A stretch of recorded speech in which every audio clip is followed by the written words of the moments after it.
welcome to HTO Football listeners. Pleasure to be back on the show alongside my co-host Tom Whitford. How are you, Tom? Are you well this week? I'm very well, very well. Christmas is nearly upon us, so we're talking about all good things.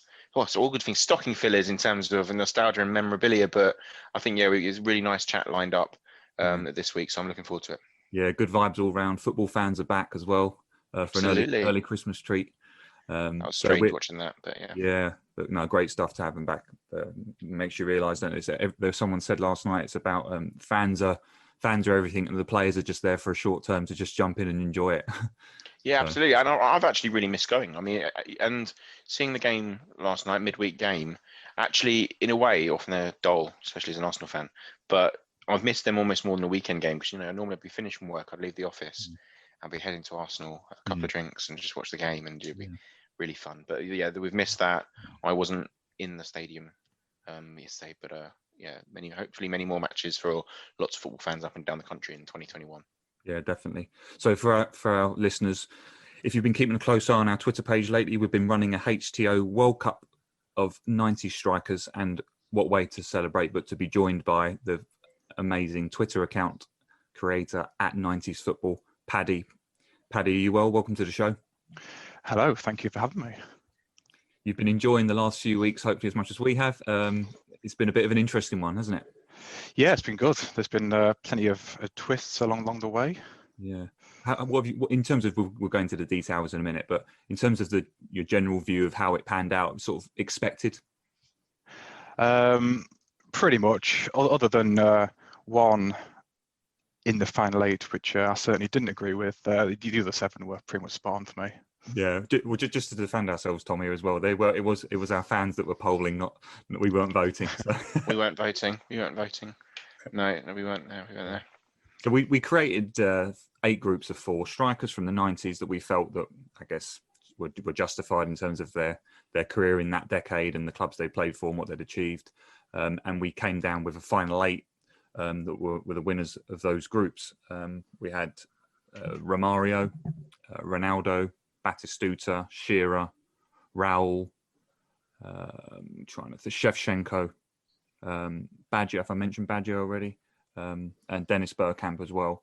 I mean, out of those first quarterfinals, Paddy, Romario up against Shevchenko, Romario won at a landslide. Are you in agreement with that? Definitely, yeah. For me, Romario was certainly 90s, a lot more than Shevchenko, but in terms of his career in the 90s, you got to look at USA 94 and how good he was there. Yeah. That toe poke finish with the right foot is just the classic, isn't it? The classic Romario goal. Yeah. It's a good point you raised there about like the more 90s than Shevchenko. There were obviously, it's very difficult. So some strikers actually quite like Romario, almost bookended a decade properly. Whereas obviously the vast majority of players kind of slip across too, because just the nature of careers as opposed to bookending a decade properly. But so there was a few omissions. I know that some fans would have thought, oh, why weren't they in there? And a couple that you'd think maybe more of the 2000s, like Shevchenko. But we did try and capture people whose either their main decade would be remembered as the 90s, and or at least played 3 full seasons in the decade as a striker, essentially. So that was the criteria for people out there who are wondering why some were missing and or some were included. But yeah, that was the first quarter then. You mentioned a minute ago, Paddy, actually, there was one name that that didn't make the final 8 or the group stages in general. Did we miss someone completely? I mean, for the final 8, I'd love to have seen George Weah in the final 8. Okay. Probably in place of Shevchenko, but or maybe possibly Raul. But I think people really got it spot on, to be fair. Yeah, George Weah is a very cult hero, isn't he, as well? I was surprised actually at that he didn't perform well in the group stages.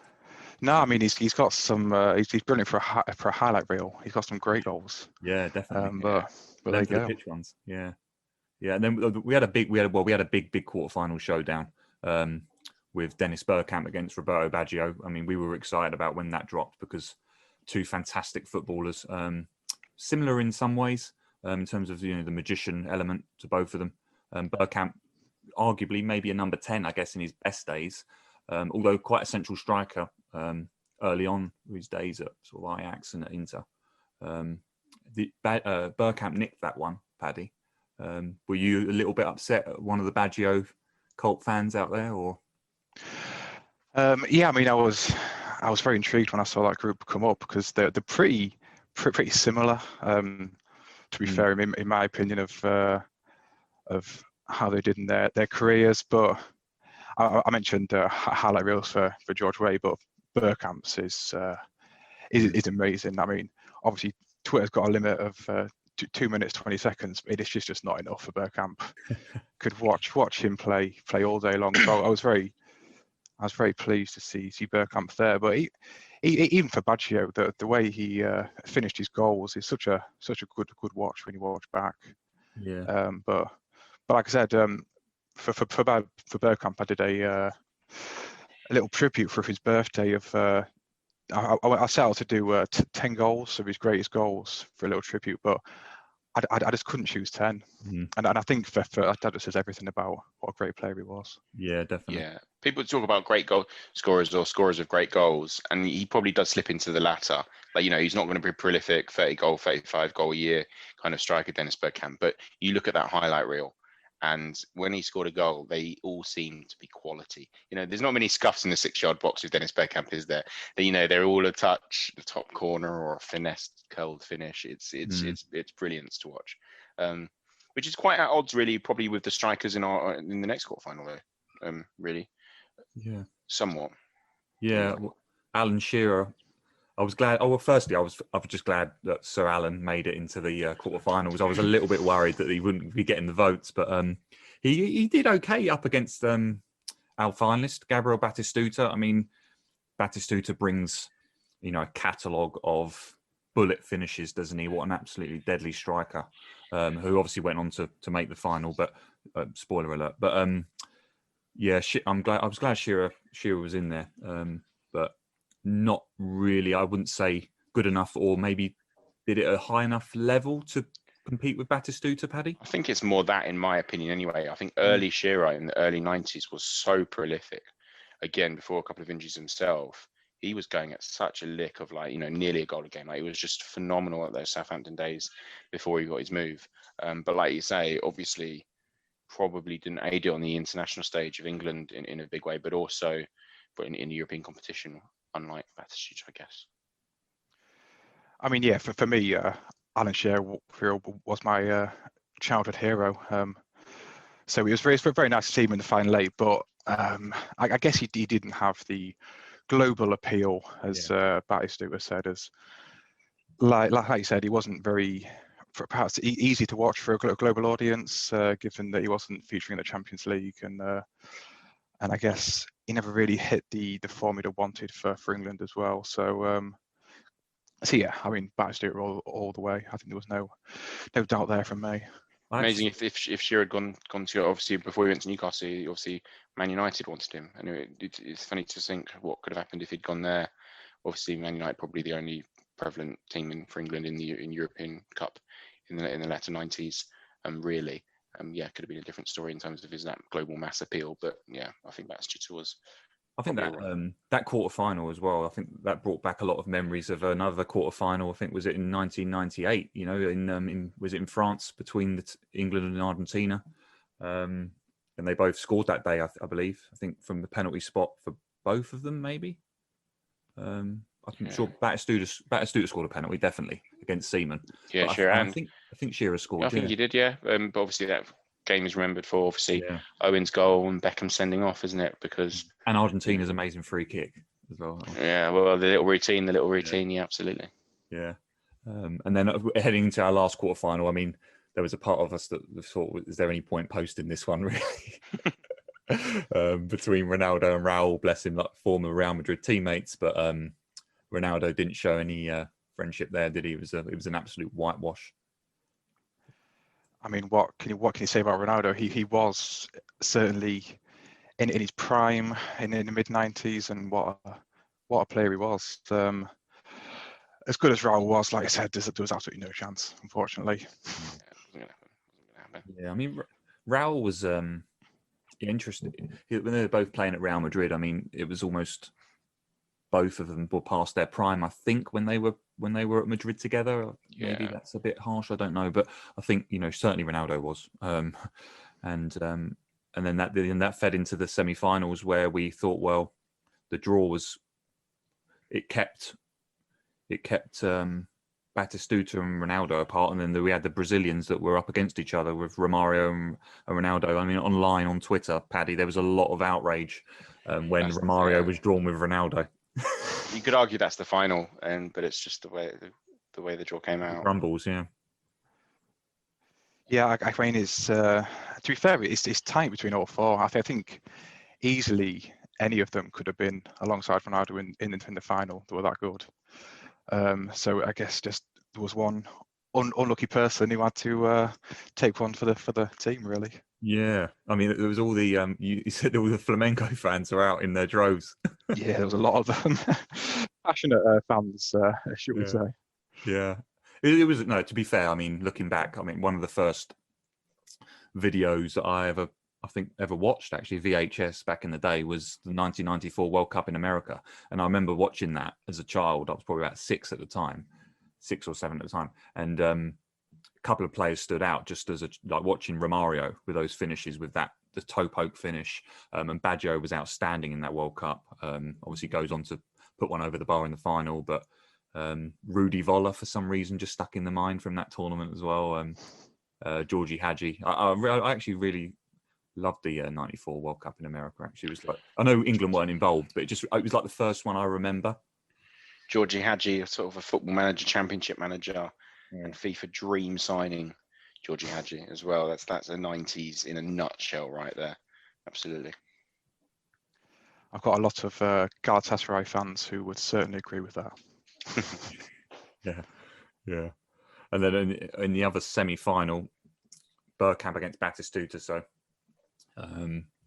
this was fairly close, which I thought it would be. But again, I think Batistuta, there's not many players, I think, that have that long-lasting kind of nostalgic, sort of magnetic, with fans over the years. Batistuta is one of them. We've got Batty goal, and when you see those goals that he scored against, United at Old Trafford, and the goal at Wembley against Arsenal. I guess it's for English fans as well. We obviously remember those moments.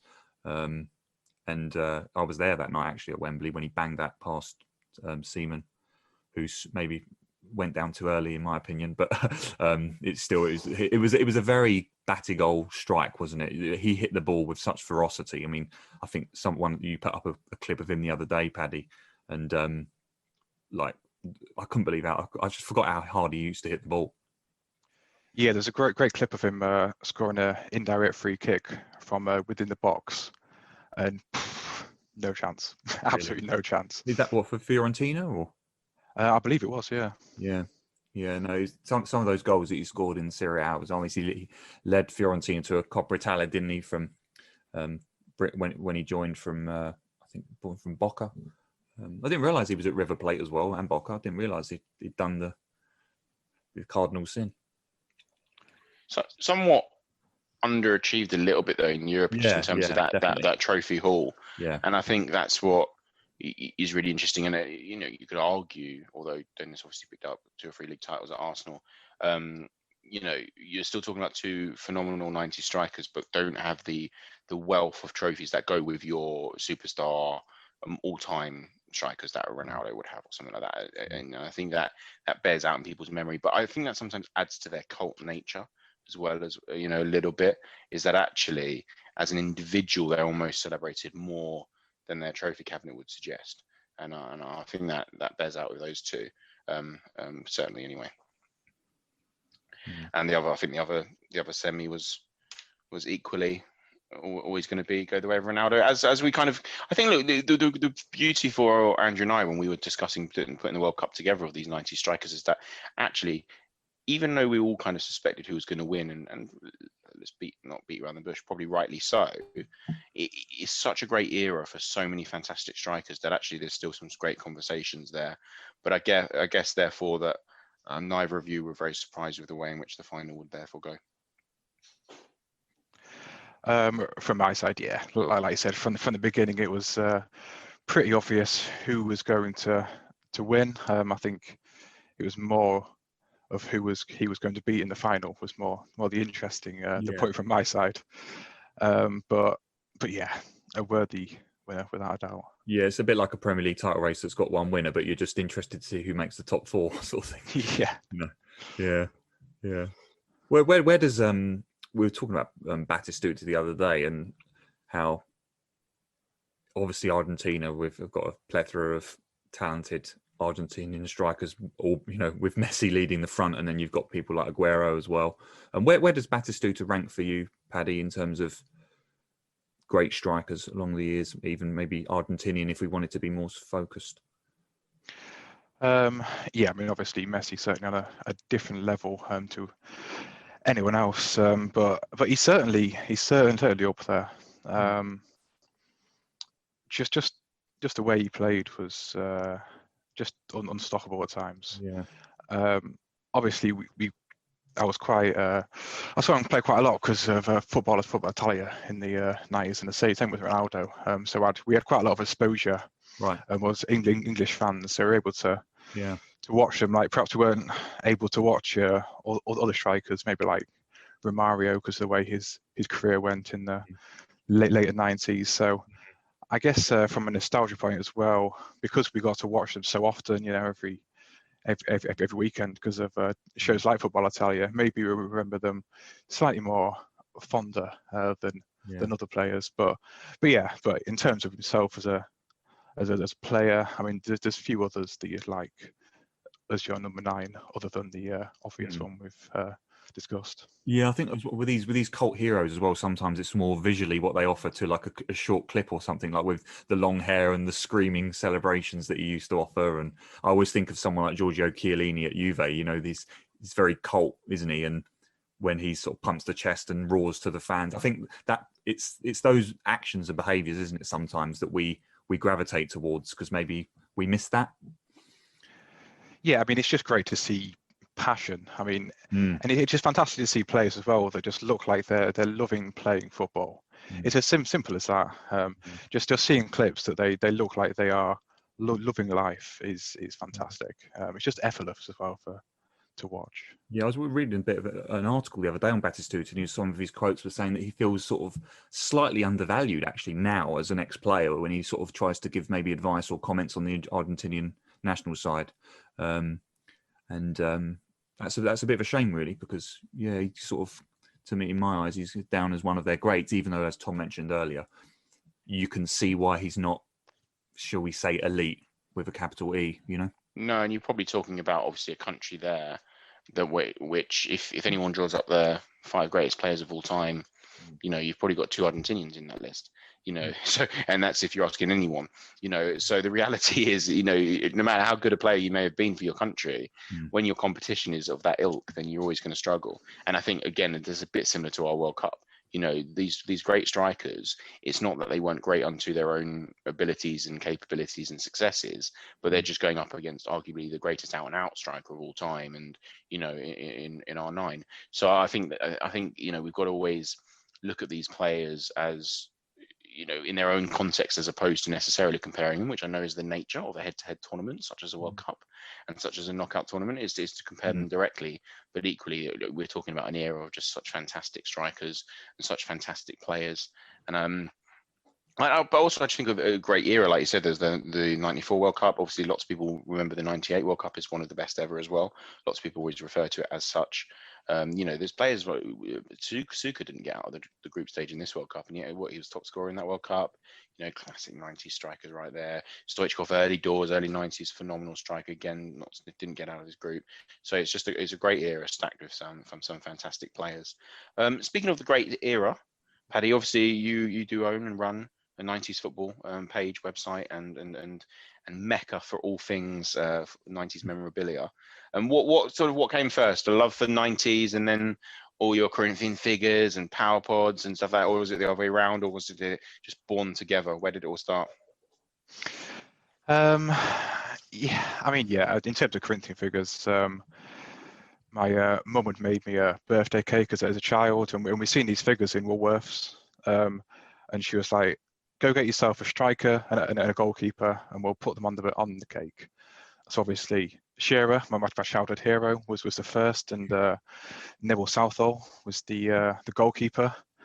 And it all started from there in terms of the figures. But to be fair, as a kid, I collected pretty much anything. You know, your Merlin stickers, your football pogs, your football marbles. They had anything 90s. It's pretty safe to say that I collected it. I just loved it, really. So when it came to thinking of, I guess, starting a Twitter account, there was only one thing for me personally. Nice. My abiding 90s memorabilia piece is do you remember the 98 World Cup, and the England had these coins out, and these like silver coins in this the amount of Andy Hinchcliffes I used to get were phenomenal. I think about 15 Andy Hinchcliffes before I finished my my coin collection for that squad. But yeah, just it's such a great era for being stacked. We all dream of a team of Andy Hinchcliffes, right? Absolutely. So yeah, no, I loved it. You know, mind you, it's just a strong punchy game with Neville Southall and Shearer, and just working out the rest of the team later. That's managers. That's a manager mentality there. Got a good goalkeeper, get the striker, we'll work out the rest of the team later. It's weird though, because we were talking about this before we came onto air, Paddy, about if you were to create a World Cup of strikers that would sort of appeal to the sort of wider audience, you'd go for that decade, wouldn't you? We were sort of thinking of other decades. You think maybe the thousands, or maybe even the 70s, but 90s just seems to. I wonder if it's because, I don't know your thoughts on this, is as TV evolved, you know, as the internet has kind of boomed. I wonder if it's the decade where it just captures that kind of rose-tintedness about it. I think so, yeah. I guess the last 10 or 15 years have been so dominated as well by two forwards. The rest are just seen as so far apart from those. It's difficult for them. But I guess there was much of, not necessarily more of a level playing field, but it certainly seemed like there was a lot more quality forwards back in the 90s, and like I said, with Football Italia and it being a lot more easy to watch TV, you know, very, very simply, it's a lot more easier to see your heroes on TV. I think it's certainly something that I look back in fondness, and a lot of people seem to as well, the 90s. So yeah, in terms of strikers, I mean, you just got to look at some of the people that didn't make the final 32 for the quality. Yeah, like Papin sneaked in at some point. I think we must have had someone pull out for injury or something. I don't know. It was just like last minute call up or. Yeah, it was difficult to get a good spread of not only names and players, but also country representation as well, and not necessarily the country of the individuals, but the leagues and the areas that they played in. Obviously, you know, there's some great strikers in the 90s for the Premier League, but the reality is, as I alluded to earlier, like the Premier League wasn't a huge league. Certainly in the early and mid 90s, you know, a lot of the top players were obviously playing in Italy at the time, and as Italy sort of, you know, started to dominate, you know, European football. And so, other than Alan, didn't really get a look in. Whereas, you know, there's a plethora of strikers across the globe playing their trade in such success. Yeah. Why do you think your obsession with these Corinthian figures is also so widely felt by so many people? Because how many did you say you told us before you came on air? You got how many? Over 2,000, 3,000, something like that. Yeah, probably double that. if double that. That's just insane. That's just madness. Yeah, you could say that. But yeah, I mean, they've always been loved by people from when they were first released. They were pretty big. I mean, in the 2000s, they did conventions every single year at Villa Park, and they were you know, pretty you know, well filled, shall we say, of people just loving Corinthian figures. But I think really it was the first proper time where you could hold your favorite players in your hand and redo goals, you know, redo matches and that kind of thing. Because with stickers and all that kind of stuff, you couldn't, redo goals and that kind of stuff. But you could with these. It was much easier. So I think that's why they were loved, and it's they're a still proper loved niche today. point, isn't it? Between it's not quite a toy, but equally it's not just like you said, a picture. It's not a sticker in an album that you put away forever. It can be on your mantelpiece, yet equally it's something physical, it's something real, it's something tangible. So I think basically what I'm saying there is it appeals to children, but also adults at the time. So you can have collectors interested in the models, but equally kids, because you could almost play with them as toys, recreate goals, like you said, and do the like. So I think just a big mass appeal. Although that said, I still used to collect the sticker book every year and go to like the swap shops, make sure I complete them. And even now, I have to say, I'm into my 30s. I still always get the World Cup sticker album. So the last 2 or 3 World Cups I've got finished, stuck away, Panini sticker, the World Cups. I'll keep them forever and a day but I'm probably just a bit beyond doing every Premier League season. Yeah, to be fair, I'm exactly the same. The 2014 World Cup was my first to go, to restart collecting, and I've done the each Euros and World Cup since then. Yeah, it's nice. Yeah, got to be done. Yeah. Well, talking of best sticker books and best memorabilia, we're going to kick off with our counter-attack challenge on HTO Paddy. So some quick fire questions. Some of them may be more familiar to than others. So sit tight, and we'll alternate between these. Tom, do you want to kick off? Yeah, sure. And we stay best, obviously, a bit like the striker, a bit like the World Cup. All of these are personal opinions, so no one hold Paddy and or 90s football and or HTO football ransom to these names. They are our own personal opinions, because that's the great thing about football debate. So what do you reckon? What's your favourite or the best 90s kit? For me, it was the Japan goalkeeper shirt from France '98, worn by Kawaguchi, the black one with the red flames, red and Nice. red and yellow flames. Nice. It was Great Every shout. skater boy's 8-year-old's basically t-shirt right there on a football shirt. Absolutely great shout. Yeah, that's a brilliant shout. Best 90s player hairstyle. See, this is difficult. I mean, it's between Toribio West and Valderrama, isn't it? But for me, I think due to the time it must have took, it's got to be Toribio West. Nice. I mean, you can't not touch on Beck's and the curtains and the Brill cream, because it kind of that also signifies a whole decade. You did say best though, Tom. I'm not saying best, but in terms of just iconic, like how many kids were walking around with curtains in the late 80s, so late 90s? That was phenomenal as well. But yeah, absolutely. What about, this is impossible, but we're still going to ask it, the best goal scored in the 90s? In terms of my personal favourite, it was Mauro Brazen's bicycle kick for Fiorentina against Barca in the '99 Champions League. Especially because he was far from a natural goal scorer, so to be scoring bicycle kicks against Barca is unbelievable. But yeah, we actually ran a greatest goal Twitter poll, like you did, and it was Roberto Carlos against France that came out on top for that, which is also, of course, a worthy winner. Yeah, absolutely. It's iconic, isn't it? Exactly. And you could slightly say, but then what happened is, for the rest of his career, everyone said, "Oh, Roberto Carlos is good at free kicks," and he wasn't. Not really. Like, in terms of ratio and all that kind of stuff, it was not good. But that was obviously such an iconic, phenomenal strike. Absolutely. Yeah. Then we've got the best 90s football boot. I mean, yeah, sadly for me, my footballing ability, it didn't really matter which boot I was wearing. I was still pretty average. But I always dreamed of owning a pair of Puma Kings. Yeah. They were a great looking boot. Yeah, I'll shamefully admit, actually, I owned a yellow pair of Puma Kings. I had like a lime green Puma cells, like early 90s. They were just, school football stuff. Yeah.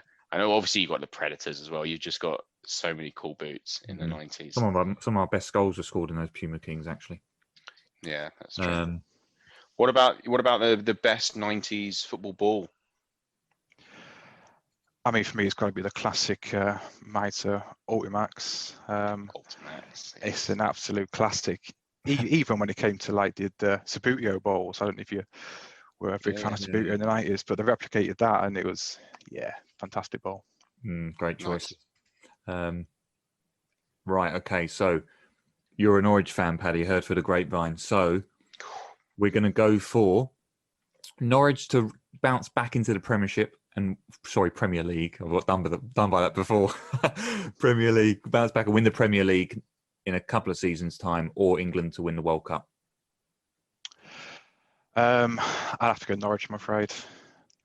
Yeah, without a doubt, my club over. Especially as it's Norwich. Imagine that winning the Premier League. Yeah, it's got to be done, isn't it? Okay, so we'll finish up with a classic question we like to have on the pod. Is you've got 3 guests, COVID rules permitting, in a non-COVID world, 3 guests coming to dinner from the 90s football world. Who would you want to come round to brain pick from the 90s? Can have anyone you like involved with football. Oh, that's a great question. I think you really want people with just phenomenal stories, don't you? Someone that's seen it all. I think I'll go with first one. I go for Roy Keane. I think you just say it like it is, obviously, as we've all heard before on the while watching him. I think he did give some very honest viewpoints of the 90s and the situations in the 90s. The second one is going to be another United, but Eric Cantona. Imagine the stories that Eric Cantona been a popular choice, to be fair, on the pod. Cantona and Gaza, people like that crop up, and you can't blame people because great stories I imagine he'd have. Absolutely. And then as a third, you know what? I'll go for a proper curveball, but Jimmy Glass. I would love to hear his take on scoring a goal to save a club from relegation, being a goalkeeper. Yeah, no, nice. The dream. I think about that one. Yeah, and he's going to enjoy the company of Cantona and Roy Keane as well. You'll be getting signatures there, won't he?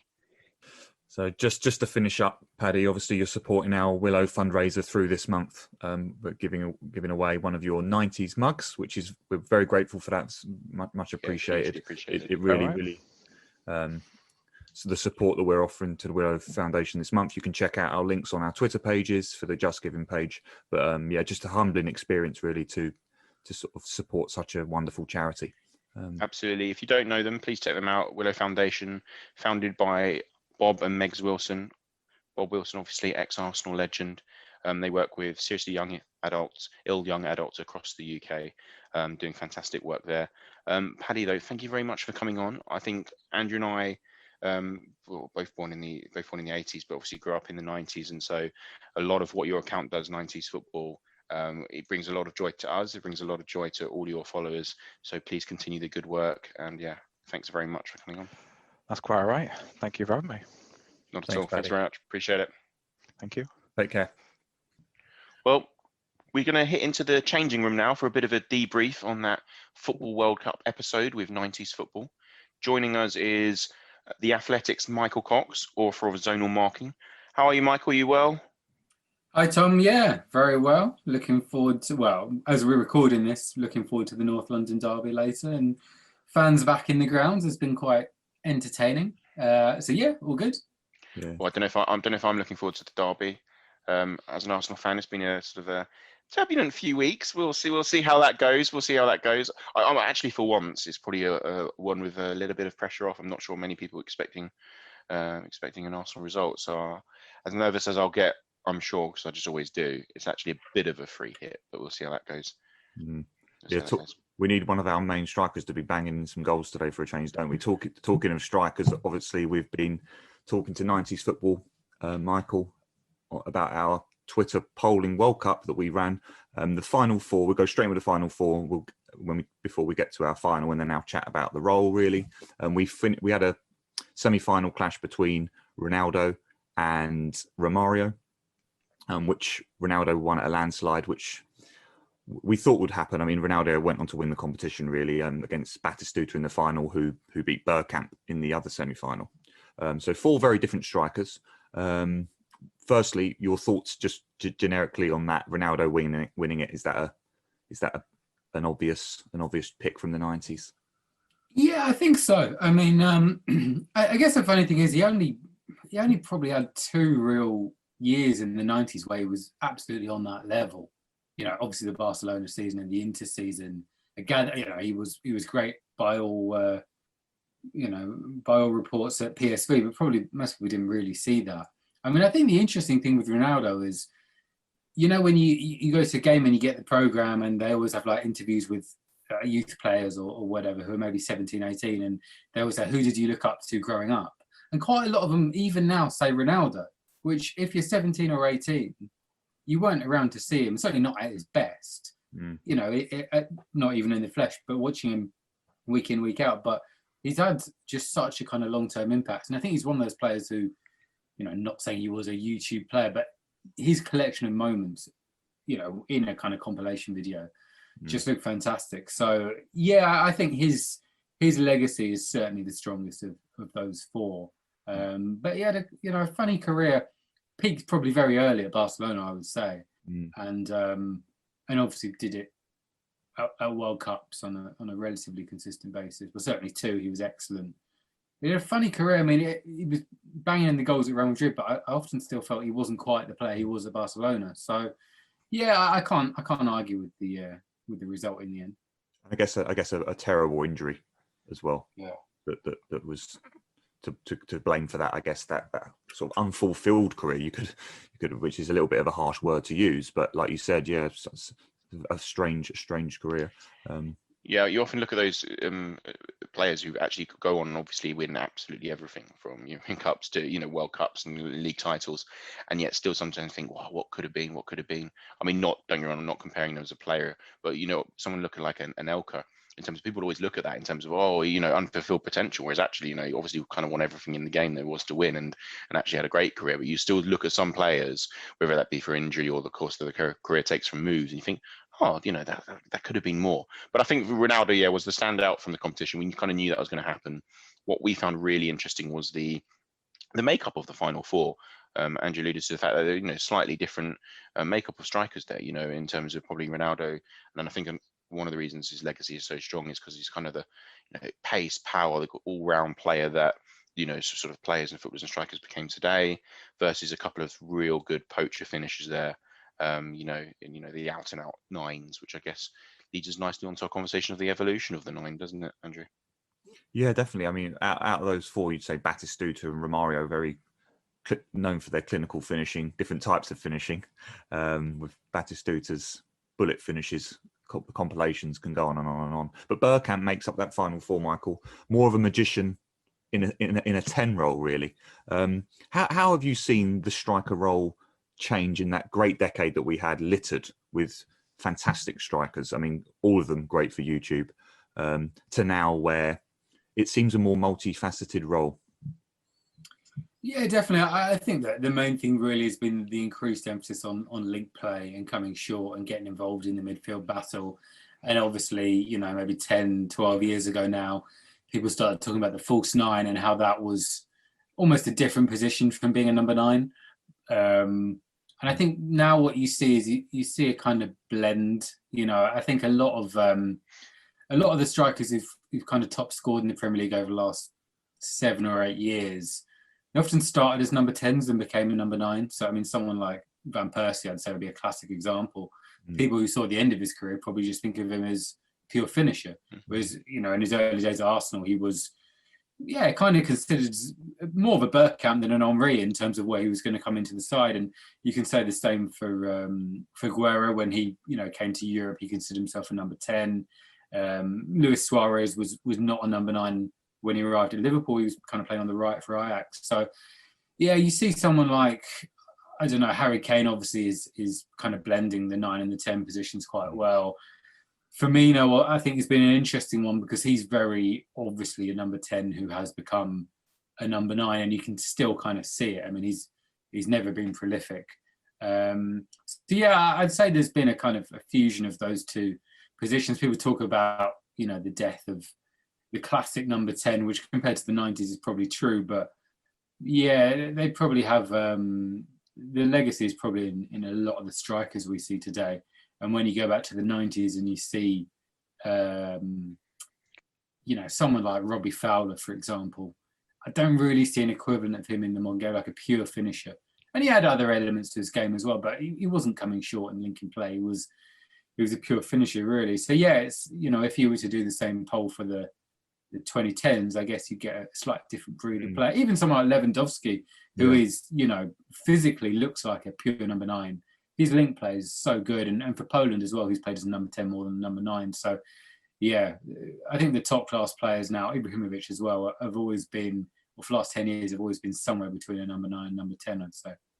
Possibly as well in terms of the managerial evolution as well, like how coaches have evolved over the years, and strikers used to be a point of reference for their side, and now you've got the more collective approach you were alluding to there. You've got the wide wingers that are like the wide strikers now, with Sterling, Mane, Salah. I mean, if someone said to me, who's the best striker in the league, you could start mentioning those names, couldn't you? But even though they're not necessarily a number 9, and I guess it's why like someone like Giroud at the moment, who's being lauded, because when you're struggling, a team tends to look to the bench and think, we need that point of reference, and there's always going to be room for that, isn't there? Yeah, definitely. I mean, I think it's a really interesting thing, the kind of the backup striker role, because, I think most top clubs do need that. They need someone like that who can come off the bench and provide a different option.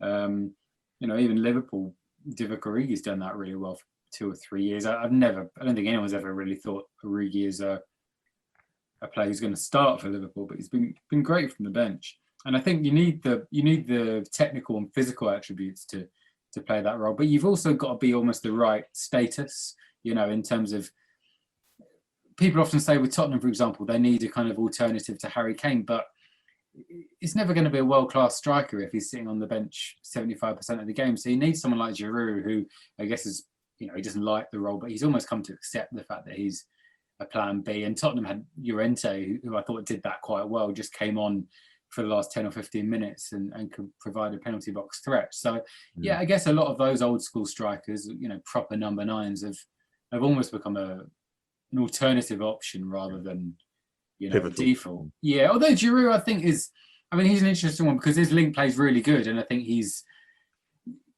when we talk about false 9, we think of someone who comes deep in links play, and in a way, I think Giroud does that. He's not going to fill in as an extra midfielder, but he's not running in behind, really. So he is. I thought he was a funny one at Arsenal because, in a way, he was different from the kind of striker Arsenal had.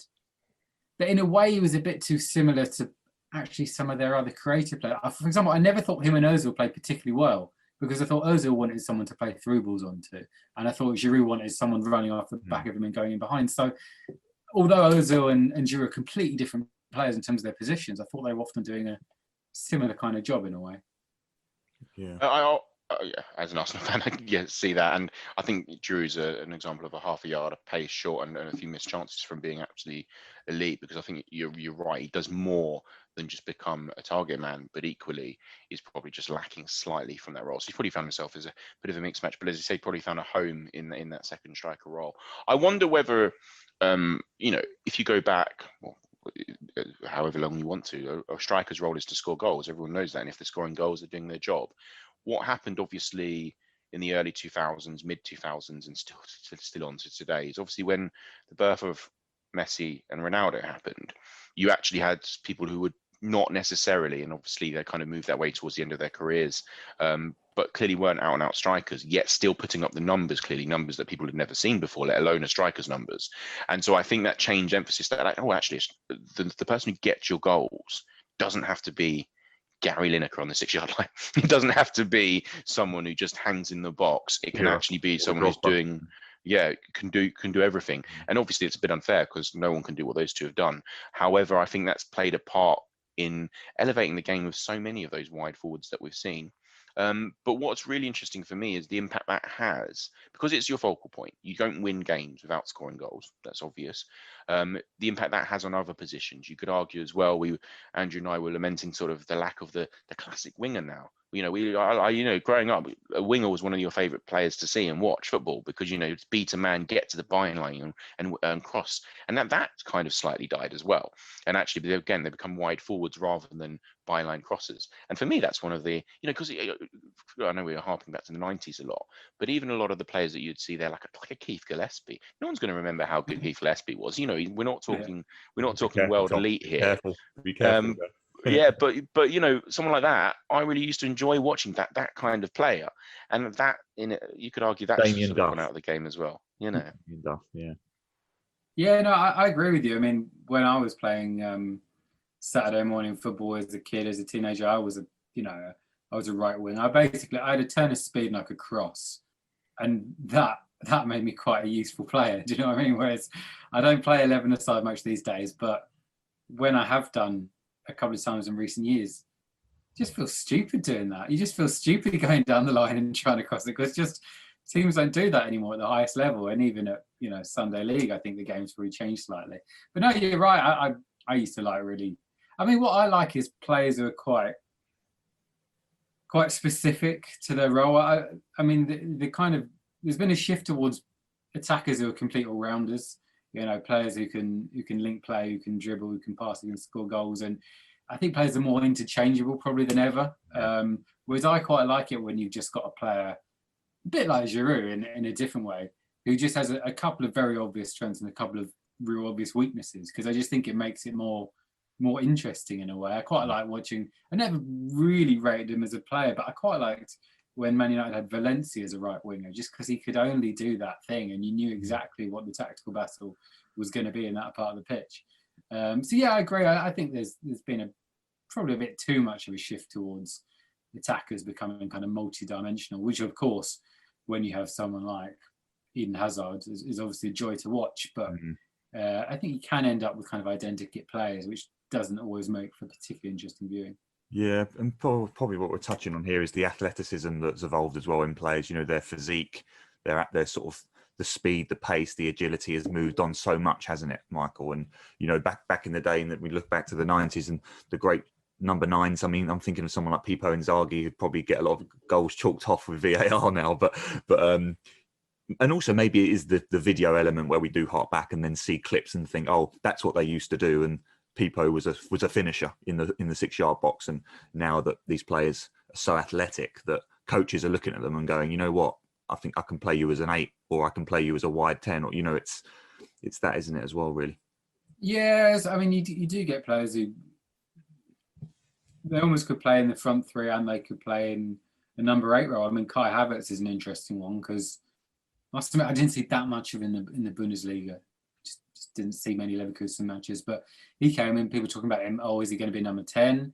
Then I think there was one match they played him as a false 9 against, was it Liverpool? I can't remember who he played. One of the games he played up front. Yeah, Liverpool. Yeah. And then I think he's played on the right. And then against Leeds yesterday, he played as a number 8. I haven't seen him play that well yet. I'm sure it'll come good. But yeah, he seems like a classic example of a player. I mean, if you can play number 10 and up front and on the right and central midfield, and your job is, or your ideal role is probably somewhere between the 4 of them, that seems to me a good example of just, like we're talking about, the modern attacker who can play anywhere but doesn't necessarily have a specific role. And yeah, I think sometimes if you end up with 4 Kai Havertzes, it's not always that interesting, to watch from a tactical perspective, as obviously I do. If you have a couple of players like that, great, but I do quite like players who are just straightforward and they do certain things well. I quite like, going back to Arsenal, I quite like when Walcott was there, because Arsenal had so many players just between the lines, Fabregas and Nasri and Arshavin and Ruzitsky and whoever else was there. And he just gave a different option. And I think, I've read a couple of quite interesting, well, actually seen an interesting presentation at this Opta forum they have every year where people present kind of analytics ideas. And there's some quite interesting data on, you need different types of attacking threat for it to become more dangerous. I know it sounds obvious, but there was a really great presentation I saw once where they were saying, okay, look, crossing isn't a particularly valuable form of attacking, but if you do have a crossing threat, then actually your players who can play through balls can then do it more effectively because the opposition are caught off guard and maybe they're stretched and that kind of thing. So Yeah, I just think you need a variety of players, a variety of threats in your team to be a really good all-round attacking force. I think that's really fair, and what will happen is, and I think you saw it rounds from 2009 to about 2015, 16, is that actually when you become that identikit, everyone going into the same mode, actually, unless you're the very best at that, you can't ever succeed. And actually, it's nice to see two different styles go head to head. Again, not to mention it, but as an Arsenal fan, that Barcelona team, that team that sort of dominated football, probably one of the best teams ever, if not the best team ever, that sort of 2009 to sort of 13. So that 2011 team that tore Manchester United apart in the Champions League final. But we became an identikit of that, but obviously just not as good. And that's therefore you'd fall down. And what I really miss, and you still like to see it, is actually when you see two opposing styles go up against each other, you're not necessarily talking about, well, who's the best technical footballer they're going to win today.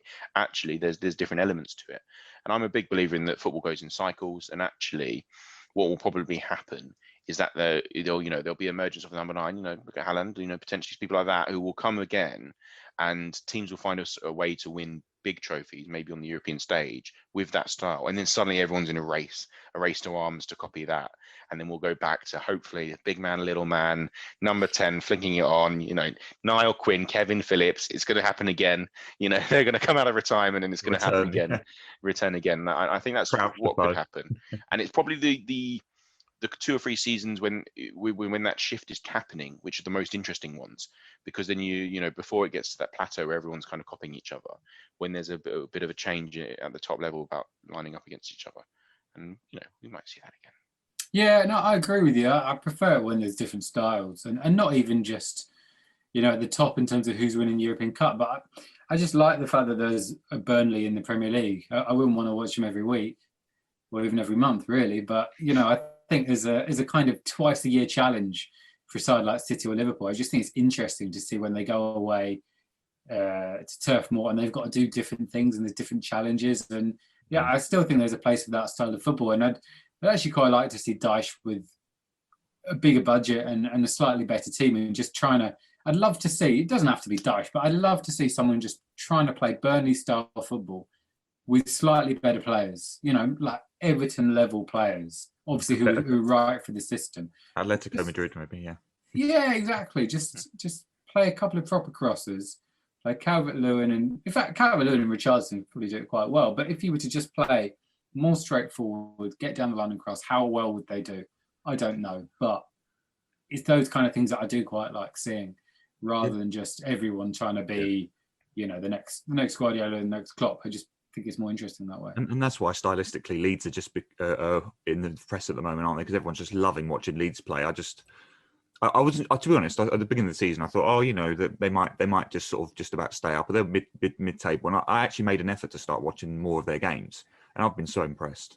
They're just really enjoyable to watch. And against the big sides, they just toe to toe, they go for it. That City game actually early on in the season was one of the best games I've seen over the last year, actually, in the Premier League. And against Liverpool as well. Yeah.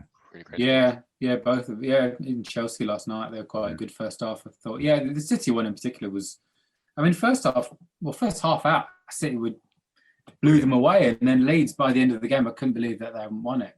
So I agree. They're a great example of a side who just play completely differently to everyone else, and like you say, just makes it more interesting, I think, for everyone. Yeah, definitely.